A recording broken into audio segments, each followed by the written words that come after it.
অপমানের উচিত শিক্ষা অপমান নয়, এমন কিছু করে দেখাও যেন সে নিজেই নিজের কাছে ছোট হয়ে যায়।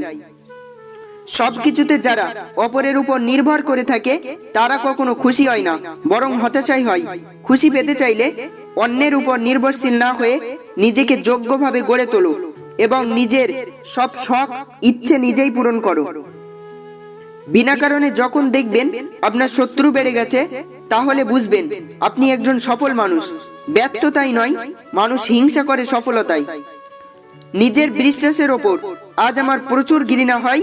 মানুষ চিনতে এত বড় ভুল করলাম আমি।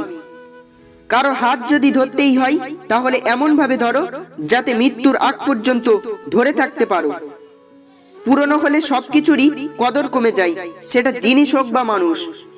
মানুষ তো সবাই, পার্থক্য শুধু মানসিকতায়। স্বার্থের লাভে যারা রূপ বদলায় তারা কখনো মানুষের ভালো মন্দ লাভ ক্ষতি উপলব্ধি করতে পারে না। তারা শুধু জানে সবকিছুর উদ্দেশ্যে তাদের স্বার্থ। আমি একাই ছিলাম, এখনো একাই থাকি। মাঝখানে তুমি ভ্রমণ করতে এসেছিলে, যেমন আসে অতিথি পাখি। মানুষ যখন একা থাকে তখন সে নিজের থেকে তার প্রিয় মানুষের কথা বেশি চিন্তা করে। মানুষ হারানোর পরেই মানুষের মূল্য বুঝতে পারে, হারানোর আগে কেউ মূল্য সহজে বোঝে না। আগে মানুষ মারা যেত এবং ভাবতো আত্মা ঘুরে বেড়ায়, কিন্তু এখন আত্মা আগে মারা যায় আর মানুষ ঘুরে বেড়ায়।